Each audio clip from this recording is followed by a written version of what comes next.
Magandang umaga! Kumusta po? Narito po ulit ang update natin para sa lagay ng ating panahon.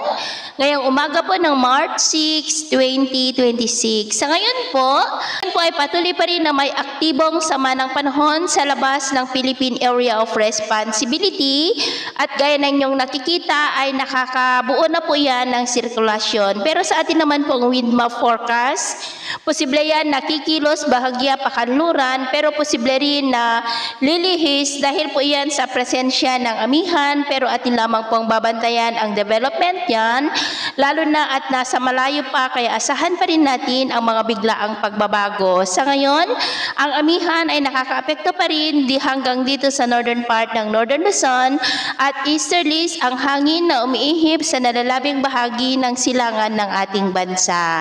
At ito naman ay pinapakita ng forecast model natin pong ginagamit hanggang po sa susunod na 2 linggo. At sa lagay ng ating panahon, ngayong madaling araw ay maayos naman po ang panahon sa malaking bahagi ng bansa pero may tsansa pa rin ng mga cloudy skies with isolated rain sa ilang bahagi ng Cagayan, Balabac, Sulu Archipelago, Sarangani at Mati. At mamaya po ay sisikat naman ang araw sa malaking bahagi ng bansa, mainit at maalinsangan.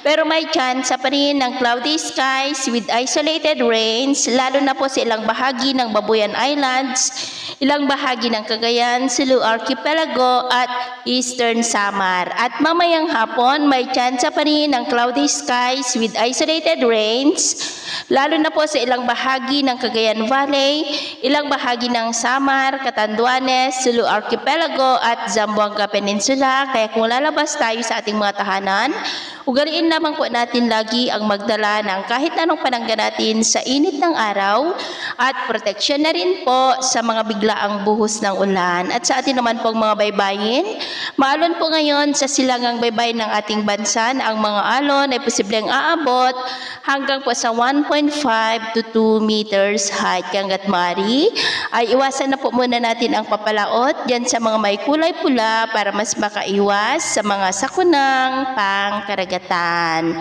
So yun po ang latest update natin sa araw na ito. At ako po muli si James na nagsasabing sa kahit na ng pagsubok po na darating sa ating buhay, huwag na huwag po tayong mawawalan ng pag-asa. Thank you and God bless!